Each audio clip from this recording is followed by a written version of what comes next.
Hello, hello, hello. Today we're going to get started on the Elvia grind spot analysis here. Bear in mind, I'm still learning some of the rotations. Orcs is kind of taking me a little bit longer than necessary because I was trying to do that initially, but I was struggling with the rotations. And honestly, it's a war zone over there, so I'm lucky if I can even get an accurate hour currently. So we're going to start with some of the more like off spot areas that you still need to go here anyway, but just we're going to leave orcs for now because it is a mess over there. So I figure we start with Fogans, which is actually pretty good. It's not the best, mind you. You're not gonna be raking in the dough here, but it's a nice starting point, and it's a chill solo grind, very easy to do. You don't gotta break your fingers or sweat for it. It's nothing overly complicated. So jumping into the trash suits, I pulled 10.3k this hour, and I think the average for me was like 10.5 to 11 on a blue loot scroll. If you do happen to pop a yellow, you'll jump to about 15k, at least in my case. I wasn't really a fan of using yellow loot scrolls here. I don't think the money's worth it. It's okay. It's decent. It's decent enough.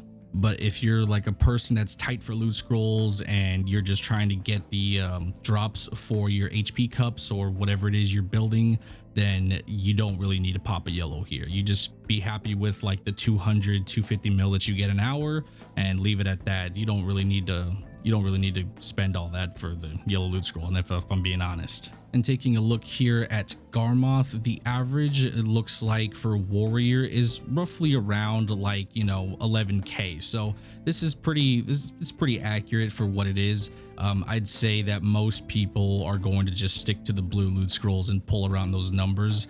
You're gonna get a decent chunk of the Okiara's lights or whatever it's called, the ones that are worth about 3 mil a pop. Those are actually, if you get quite a bit of those, I averaged easily like 9 an hour. So that's pretty good. That's 30 mil added on top of the trash loot. So if you're pulling around 10 to 11k, that's about 100, like 90-ish mil, something like that. And then you factor in the Okiara's Tide, which is like another like 30 mil on right there. And then you're gonna get maybe some Seeds of Void, which is again, that's another chunk of silver, but another like 3 mil on top of that. So it's pretty good. And you'll also get some bruised Naga fins because apparently like the Nagas will invade the territory, which that was very strange. I actually never noticed this. Even when I was grinding, I actually did not notice this whatsoever. And I was looking in my inventory and I was like, was I grinding Nagas at some point? And then I realized that it's like an event that they just invade the space. And yeah, I don't know what that's about, but yeah, it happens. Something that I do want to mention is that you will get something called Cold Tears of the Black Sun, which is actually used for the lunar necklaces, which is, the accuracy one. And I think there's the DP necklace as well. So if you happen to pick these up, you can hold on to them if you're looking to, make those in the future. And out of all the hours that I've done here, I've never once got a moon split nail. That has never dropped for me. I've never seen that. So I'm not sure if we don't have that or I have no idea, but I imagine we do, because why would we have Cold Tears if we didn't have moon split nail? So I'm going to go ahead and say that the nail's probably in the game, but just again, it might not be. I have no idea because I've done at least 10 hours at Fogans and I've never seen a moon split nail yet. So either my RNG is absolutely trash with this or this shit just don't exist right now. And there you have it. That's Fogans. It's a decent chunk of change. You're looking at like 250 to 300 mil an hour. If you pop a yellow loot scroll, you can push it up to like 350, maybe 400 if you're lucky. But again, I don't see it being worthwhile considering that at trees, you can make literally the same money standing in one spot. So if you're going to sweat, I would rather just go to trees where I can turn my brain off instead of running, a shitty rotation, and I can just stand at a pod for, an hour. That's more, likely for me in my case. I just don't care for this place that much. It's okay, but it's not, I wouldn't break my back for this place at all. Oh, another thing that I should mention, the Fogan Prince will spawn, which is, the fucking titty boss. He just pulls up on the Froggo and you just kill him and you'll get some extra mats. that's something I guess I could mention.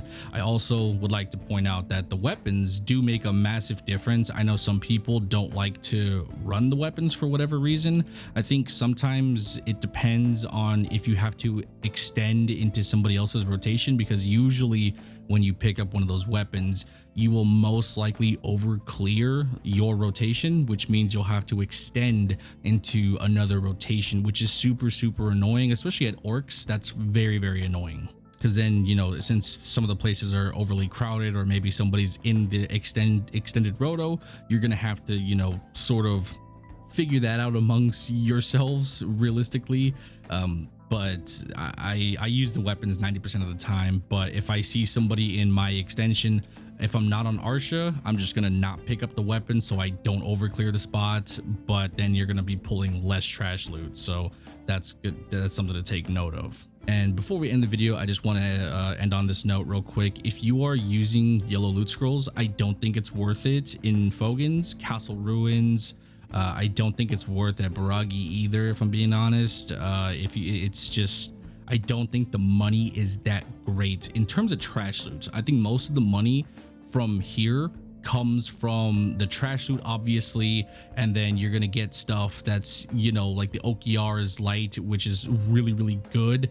That's something that's going to actually make you a lot of money, because you're gonna be getting, you know, 10 an hour usually, and that's 30 extra mil in your pocket. If you don't need the shards, well, I mean, you can sell those if you want, because, you know, you're pulling like 8 to 9 every hour. So if you don't need those anymore, you can sell those for like 300k a pop. Not to mention you have, you know, the black stones for weapon and armor, and that's gonna net you around another like 40 mil depending on how many you get.